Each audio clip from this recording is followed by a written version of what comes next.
The question of whether the United States is experiencing a dictatorship under Donald Trump is complex and deeply polarized. While it is not accurate to say that the U.S. has become a full dictatorship, there are certainly behaviors and developments that resemble authoritarian tendencies, especially during Trump's second term. To assess this, we can examine key elements of dictatorship and compare them with current events. A dictatorship typically involves the concentration of power in one leader, suppression of dissent, disregard for democratic institutions, and manipulation of the rule of law. Under Trump's leadership, some of these features have become more visible. Trump has continued to centralize power around himself, often sidelining traditional governmental checks. For example, he frequently undermines the authority of the judiciary and federal agencies when rulings or investigations do not align with his interests. A key warning sign of authoritarianism is the erosion of democratic norms. Trump has attacked the press as the enemy of the people, promoted baseless claims of election fraud, and refused to commit to peaceful transitions of power. These are not just rhetorical flourishes.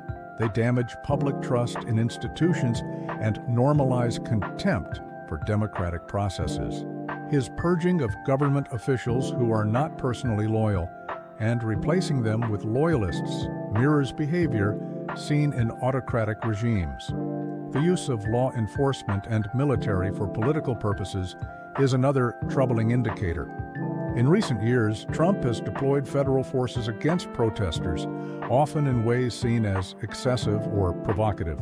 His efforts to use the National Guard in Democrat-led cities without the consent of local authorities drew accusations of authoritarian overreach. In some instances, peaceful protesters were violently cleared from public spaces, raising alarms about First Amendment rights. Another concern is Trump's influence over elections. In both terms, he has cast doubt on electoral integrity when the outcomes did not favor him. In 2020, these claims culminated in the January 6th Capitol riot, a direct attack on the legislative branch. Since then, he has encouraged state legislatures and secretaries of state to correct results, which further undermines the democratic process. If such actions continue unchecked, they set precedents that could push the U.S. toward authoritarian rule. Despite these signs, the U.S. still retains many democratic features. Courts have sometimes ruled against Trump. The press remains free. Elections continue to be held, and many government institutions function independently. Public resistance, protest, and civic engagement remain strong. These features are vital counterweights and show that the U.S. is not fully a dictatorship.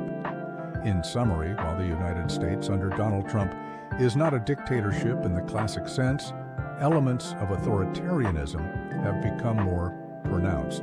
His style of governance exhibits a disregard for norms, concentration of power, and hostility to dissent, all of which are characteristics associated with dictatorial leadership.